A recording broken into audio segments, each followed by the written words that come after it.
Tomás Hobbes. Leviatán. Capítulo 22. De los sistemas de sujeción política y privada. Las diversas clases de sistemas de pueblos. Después de haber estudiado la generación, forma y poder de un Estado, puedo referirme, a continuación, a los elementos del mismo. En primer lugar, a los sistemas que asemejan las partes análogas o músculos de un cuerpo natural. Entiendo por sistemas un número de hombres unidos por un interés o un negocio. De ellos, algunos son regulares, otros, irregulares. Son regulares aquellos en que un hombre o asamblea de hombres queda constituido en representante del número total. Todos los demás son irregulares. De los regulares, algunos son absolutos e independientes, pues no están sujetos a ningún otro, sino a su representante. Solamente estos son estados y a ellos, me he referido ya en los 5 últimos capítulos. Otros son dependientes, es decir, subordinados a algún poder soberano, al que cada uno de sus elementos está sujeto, incluso quien los representa. De los sistemas subordinados unos son políticos y otros privados. Son políticos, de otra manera llamados cuerpos políticos, y personas públicas, aquellos que están constituidos por la autoridad del poder soberano del Estado. Son privados aquellos que están constituidos por los súbditos, por sí mismos o con autorización de un extranjero. En efecto, ninguna autoridad derivada del poder extranjero, dentro del dominio de otro es pública, sino privada. Entre los sistemas privados, unos son legales, otros ilegales. Son legales aquellos que están tolerados por el Estado, todos los demás son ilegales. Sistemas irregulares son los que no teniendo representantes, consisten simplemente en la afluencia o reunión de gente. Estos sistemas son legales cuando no están prohibidos por el Estado, ni hechos con malvados designios, por ejemplo, la concurrencia de gente a los mercados o ferias, y otras reuniones análogas. Pero cuando la intención es maligna, o siendo el número considerable, ignorada, son ilegales. En todos los cuerpos políticos, el poder del representante es limitado. En los cuerpos políticos el poder de los representantes es siempre limitado, y quien prescribe los límites del mismo, es el poder soberano. En efecto, poder ilimitado es soberanía absoluta, y el soberano en todo estado, es el representante absoluto de todos los súbditos. Por tanto, ningún otro puede ser representante de una parte de ellos, sino en cuanto el soberano se lo permite. Autorizar a un cuerpo político de súbditos para que tuviese una representación absoluta para todas las cuestiones y propósitos, sería abandonar el gobierno de una parte tan importante del Estado, y dividir el dominio, contrariamente a su paz y defensa, de tal modo que no podría comprenderse que el soberano hiciese por ninguna concesión, cuyo fin no fuera descargarlos plena y directamente, de su sujeción. En efecto, las consecuencias de las palabras no son signos de su voluntad cuando otras consecuencias son signo de lo contrario, sino más bien signos de error y falta de cálculo, a lo cual es propenso el género humano. Por cartas patentes. Los límites de este poder que se da al representante de un cuerpo político se advierten en 2 cosas. La una está constituida por los escritos o cartas que tienen de sus soberanos. La otra es la ley del Estado. En efecto, aunque en la institución o adquisición de un Estado que es independiente, no hay necesidad de escritura, porque el poder del representante, no tiene otros límites, sino los establecidos por la ley no escrita de la naturaleza. En cambio, en los cuerpos subordinados precisan diversas limitaciones, respecto a sus negocios, tiempos y lugares, que no pueden ser recordadas sin cartas, ni ser tenidas en cuenta a menos que tales cartas sean exhibidas, para que puedan ser leídas, y, por añadidura, selladas o testificadas con otros signos permanentes de la autoridad soberana. Y como no siempre es fácil, o a veces posible, establecer en las cartas esas limitaciones, las leyes ordinarias, comunes a todos los súbditos, deben determinar lo que los representantes pueden hacer legalmente en todos los casos en que las cartas mismas nada dicen. Por consiguiente, cuando el representante es un hombre, sus actos no autorizados son exclusivamente suyos. En un cuerpo político, si el representante es un hombre, cualquier cosa que haga en la persona del cuerpo, que no esté acreditado en sus cartas, ni por las leyes, es un acto suyo propio, y no el acto de la corporación, ni el de otro miembro de la misma, distinto de él, porque más allá del límite de sus cartas, o de las leyes, a nadie representa sino a sí mismo. Pero lo que hace de acuerdo con ellas es el acto de cada uno de los representados, porque del acto del soberano, cada uno de ellos es autor, ya que el soberano es su representante ilimitado. Y el acto del representante que no se aparta de las cartas del soberano, es el acto del soberano y por consiguiente, cada miembro de la corporación, es autor de él. Cuando es una asamblea. Ahora bien, si el representante es una asamblea, cualquiera cosa que la asamblea decrete, y no esté autorizada por sus cartas o por las leyes, es el acto de la asamblea o cuerpo político, y es el acto de cada uno de aquellos por cuyo voto se formuló el decreto, pero no el acto de un hombre que estando presente, votó en contra, ni el de ningún hombre ausente, a menos que votara por procura.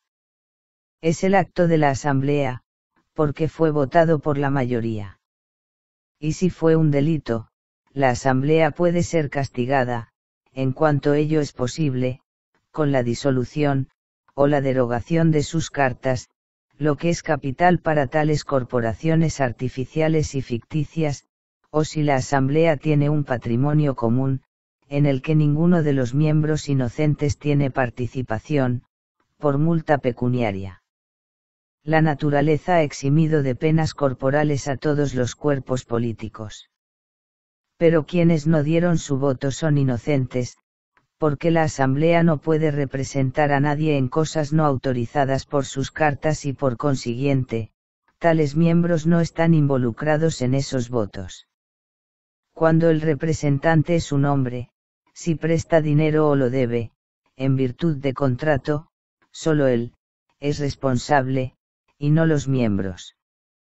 Si siendo un hombre solo la persona del cuerpo político, presta dinero a un extraño, es decir, a uno que no pertenece al mismo cuerpo, las cartas no necesitan fijar limitaciones a los préstamos, ya que esa restricción se deja a las inclinaciones propias de los hombres, la deuda es de los representantes. En efecto, si en virtud de sus cartas tuviera autoridad para hacer que los miembros pagasen, lo que él pidió en préstamo, tendría como consecuencia, la soberanía de ellos y por tanto, la representación sería nula, como derivada del error que es consustancial a la naturaleza humana, y por ser un signo insuficiente de la voluntad del representado. Ese si fuera permitida por él, entonces el representante sería soberano, y entonces el caso no correspondería a la presente cuestión, que solo hace referencia a los cuerpos subordinados. Por consiguiente, ningún miembro está obligado a pagar la deuda así prestada, sino el representante mismo, porque siendo el que presta un extraño a las cartas y a la calificación del cuerpo político, comprende solamente como deudores suyos, a quienes se obligan, y considerando que el representante puede comprometerse a sí mismo, y a nadie más, si le tiene a él solo por deudor, y es por consiguiente, quien debe pagarle del patrimonio común, si existe alguno, o si no hay ninguno, del suyo propio. El caso es el mismo si la deuda se adquiere por contrato, o por multa. Cuando es una asamblea, solo quedan obligados los que han asentido. Ahora bien, cuando el representante es una asamblea, y la deuda se debe a un extraño, son responsables de la deuda, todos aquellos y solamente aquellos, que dieron sus votos para el préstamo, o para el contrato que le dio origen, o para el hecho por causa del cual, la multa fue impuesta, porque cada uno de los que votaron quedó, por sí mismo, comprometido al pago. En efecto, quien es autor del préstamo queda obligado al pago, incluso de la deuda entera, si bien al ser pagada por alguno, aquel queda liberado de la deuda. Si la deuda es respecto a un miembro de la asamblea, solo el cuerpo político queda obligado. Si la deuda es respecto a un miembro de la asamblea, solo la asamblea está obligada al pago, con su propio patrimonio, si existe. En efecto, teniendo libertad de voto, si el interesado vota que el dinero debe pedirse en préstamo, vota que sea pagado. Si vota que no se tome el préstamo, o está ausente y al hacerse el préstamo lo vota, contradice su voto anterior, y queda obligado por el último, constituyéndose a la vez, en prestamista y prestatario. Por consiguiente, no puede solicitar el pago de una persona en particular, sino del fondo común solamente. Si el pago no se efectúa, no tiene otro remedio ni queja, sino contra sí mismo, ya que conociendo los actos de la asamblea y sus posibilidades de pagar, y no siendo compelido a ello, prestó, no obstante su dinero, en un acto de manifiesta necedad. La protesta contra los decretos de los cuerpos políticos es a veces legítima, pero jamás contra el poder soberano. Con esto queda evidenciado que en los cuerpos políticos subordinados, y sujetos al poder soberano, resulta a veces para los miembros en particular, no solo legal, sino expeditivo, protestar abiertamente contra los decretos de la Asamblea de Representantes, y hacer que su disentimiento quede registrado, u obtener testimonio de él. De otro modo, están obligados a pagar las deudas contraídas, y se hacen responsables de los delitos cometidos por otras personas. Pero en una asamblea soberana, esa libertad no existe, primero porque quien protesta en ella niega la soberanía, y además, porque cualquiera cosa que se ordene por el poder soberano, resulta justificado para el súbdito, aunque no siempre ante los ojos de Dios, por su mandato, ya que de semejante mandato cada súbdito es autor. Cuerpos políticos para el gobierno de una provincia, colonia o ciudad. La variedad de los cuerpos políticos es casi infinita, porque no solamente se distinguen según los distintos negocios para los cuales fueron instituidos, y hay de ellos una indecible diversidad, sino que también, respecto a tiempo, lugar y número, están sujetos a muchas limitaciones. En cuanto a sus respectivas misiones, algunos se instituyen para la gobernación. En primer término, el gobierno de una provincia puede ser conferido a una asamblea, en la cual todas las resoluciones dependan de los votos de la mayoría. Entonces esta asamblea, es un cuerpo político, y su poder limitado por la comisión. La palabra provincia significa un encargo o cuidado de negocios que el interesado en ellos confiere a otro hombre, para que administre bajo su mandato, y en nombre suyo.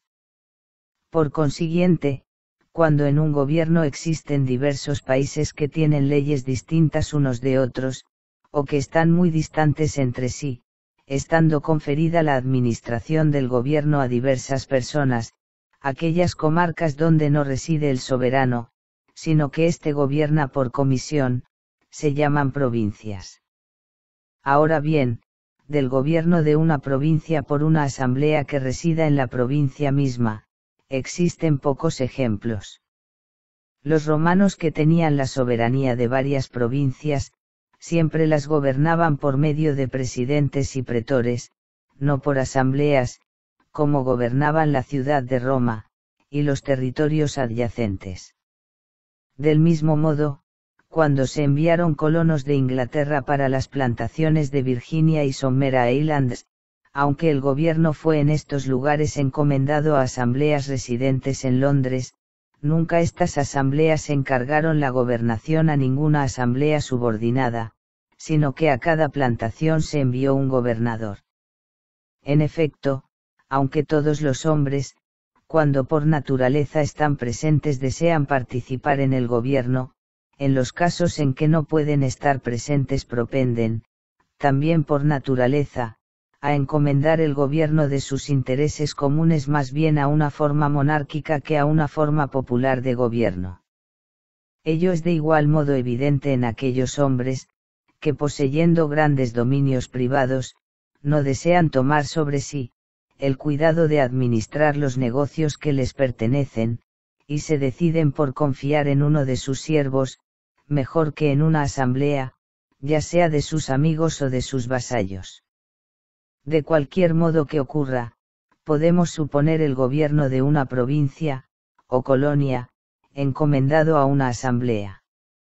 Y lo que al respecto me interesa establecer ahora es lo siguiente, que cualquier deuda contraída por esa asamblea, o cualquier acto ilegal decretado por ella, es el acto solamente de aquellos que asienten, y no de quienes han disentido, o estaban ausentes, por las razones antes alegadas.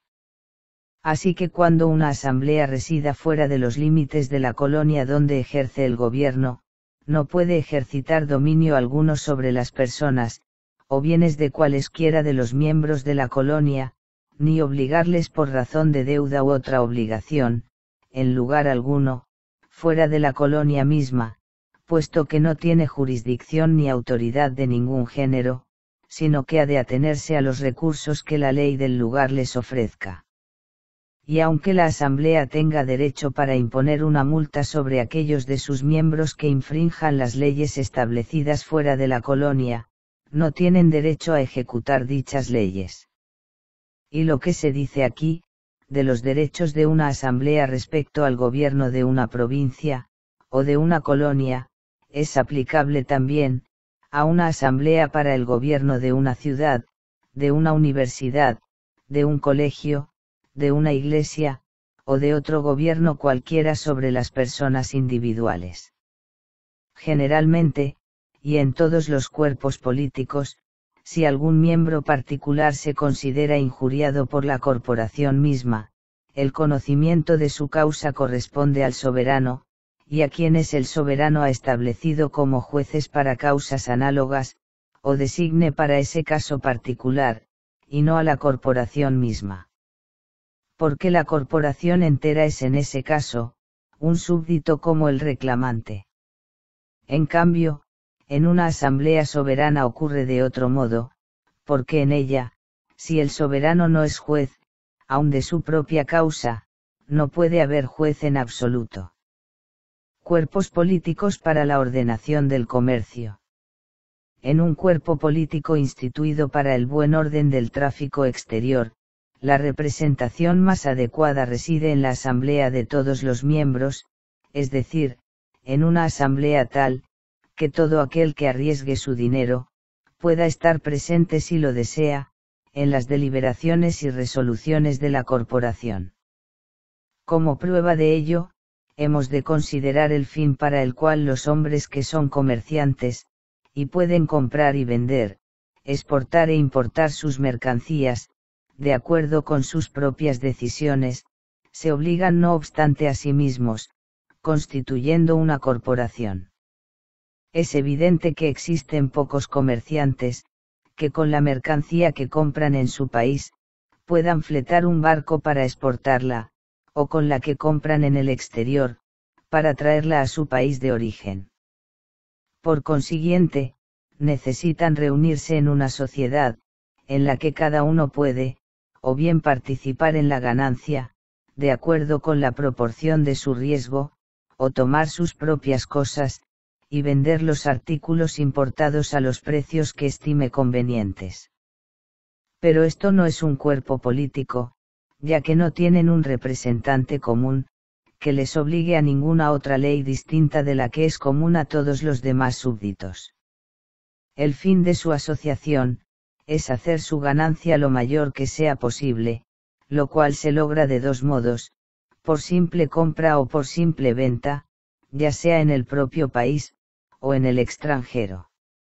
Así que conceder a una compañía de mercaderes la calidad de corporación o cuerpo político, es asegurarle un doble monopolio, de los cuales uno consiste en ser compradores exclusivos, otro en ser únicos vendedores.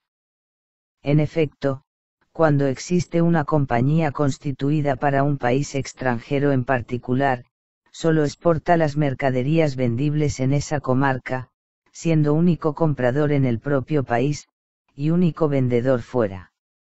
En el país propio no hay entonces, sino un comprador, y en el extranjero un solo vendedor. Las dos cosas son beneficiosas para el mercader, ya que de este modo, compra en el país a un precio más bajo, y vende en el extranjero a uno más alto. Y en el exterior solo existe un comprador de mercancías extranjeras, y uno solo que vende en el país, cosas ambas que son a su vez, beneficiosas para los especuladores. De este doble monopolio, una parte es desventajosa para el pueblo en el propio país, otra para los extranjeros. Porque en el país propio, en virtud de ese género exclusivo de exportación, fijan el precio que les agrada para los productos de la tierra y de la industria, y por la importación exclusiva, el precio que les agrada sobre todos los artículos extranjeros de que el pueblo tiene necesidad, ambas cosas son desfavorables para el pueblo. Por el contrario, en virtud de la venta exclusiva de productos nativos en el exterior, y por la compra exclusiva de artículos extranjeros en la localidad, elevan el precio de aquellos, y rebajan el precio de estos, en desventaja del extranjero. Así cuando uno solo vende, la mercancía es más cara, y cuando uno solo compra, más barata. Por consiguiente, tales corporaciones no son otra cosa que monopolios, si bien resultan muy provechosos para el Estado, cuando estando ligados en una corporación en los mercados exteriores, mantienen su libertad en los interiores para que cada uno, compre-venda al precio que pueda. No siendo pues, la finalidad de estas corporaciones de mercaderes un beneficio común para la corporación entera, que en este caso, no posee otro patrimonio común, sino el que se deduce de las particulares empresas, para la construcción, adquisición, habituallamiento y dotación de los buques, sino el beneficio particular de cada especulador, es razón que a cada uno, se le dé a conocer el empleo de sus propias cosas, es decir, que cada uno, pertenezca a la asamblea capacitada para ordenar el conjunto, y le sean exhibidas las cuentas correspondientes. Por consiguiente, la representación de ese organismo debe corresponder a una asamblea en la que cada miembro de la corporación, pueda estar presente en las deliberaciones, si lo desea. Si una corporación política de mercaderes contrae una deuda con respecto a un extranjero, por actos de su asamblea representativa, cada miembro responde individualmente por el todo. En efecto, un extranjero no puede tener en cuenta las leyes particulares, sino que considera a los miembros de la corporación como otros tantos individuos, cada uno de los cuales, está obligado al pago entero, hasta que el pago hecho por uno libere a todos los demás.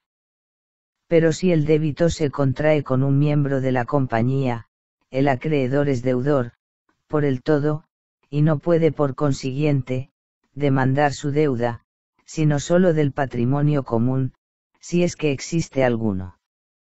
Si el Estado impone un tributo sobre la corporación, se comprende que lo establece, sobre cada miembro, proporcionalmente a su riesgo particular en la compañía. En este caso no existe otro patrimonio común, sino el constituido por sus riesgos particulares. Si se impone una multa a la corporación, por algún acto ilegal, únicamente son responsables aquellos en virtud de cuyos votos fue decretado el acto, o con cuya asistencia fue ejecutado. En ninguno de los restantes puede existir otro delito, sino el de pertenecer a la corporación. Delito que si existe, no es suyo, puesto que la corporación fue ordenada por la autoridad del Estado. Si uno de los miembros se hace deudor a la corporación, puede ser perseguido por la corporación misma, pero ni sus bienes pueden ser incautados, ni su persona reducida a prisión por la autoridad de la corporación, sino solo, por la autoridad del Estado. En efecto, si pudiera hacerlo por su propia autoridad, podría por esa autoridad misma, juzgar que la deuda es debida, lo cual significa tanto como ser juez de su propia causa. Un cuerpo político para el consejo que ha de darse al soberano. Estas corporaciones instituidas por el gobierno de los hombres, o para la regulación del tráfico, son o bien perpetuas, o para un tiempo fijado por escrito. Existen también, corporaciones cuya duración es limitada solamente por la naturaleza de sus negocios. Por ejemplo, si un monarca soberano o asamblea soberana, considera oportuno dar orden a las ciudades y otras diversas partes de su territorio, para que le envíen sus diputados para que le informen de la situación y necesidades de los súbditos, o para deliberar con él, acerca de la promulgación de buenas leyes, o por cualquier otra causa, mediante una persona que representa a la comarca entera, tales diputados, teniendo un lugar y un tiempo fijos de reunión, son entonces y allí, una corporación política, que representa a cada uno de los súbditos del dominio, pero solamente para las cuestiones que sean propuestas a ellos, por la persona o asamblea que en virtud de su autoridad soberana, ordenó su venida. Y cuando se declare que nada más debe proponerse, ni ser debatido por ellos, la corporación queda disuelta. En efecto, si fueran representantes absolutos del pueblo, entonces constituirían una asamblea soberana, y existirían dos asambleas soberanas, o dos soberanos sobre el mismo pueblo, lo cual sería incompatible con la paz del mismo. Por tanto, donde una vez existió una soberanía, no puede haber representación absoluta del pueblo, sino por mediación de ella. Y en cuanto a la amplitud con que una corporación representará al pueblo entero, queda fijada en el escrito de convocatoria. Porque el pueblo no puede elegir sus diputados para otra finalidad que la expresada en el escrito dirigido a ellos por su soberano. Un cuerpo regular privado, legal, como una familia. Son corporaciones privadas, regulares y legales, las constituidas sin documentos u otra autorización escrita, salvo las leyes comunes a todos los demás súbditos. Como están unidas en una persona representativa, son consideradas como regulares. Tales son todas las familias en las que el padre o la madre, ordena la familia entera. El jefe en cuestión obliga a sus hijos y sirvientes, en cuanto la ley lo permite, aunque no más allá, porque ninguno de ellos está obligado a la obediencia en aquellas acciones, cuya realización está prohibida por la ley. En todas las demás acciones, durante el tiempo en que están bajo el gobierno doméstico, están sujetos a sus padres y dueños, como inmediatos soberanos suyos. En efecto, siendo el padre y el dueño de sus familias, antes de la institución del Estado soberanos absolutos, no pierden posteriormente de su autoridad, sino lo que la ley del Estado les arrebata. Cuerpos privados regulares, pero ilegales.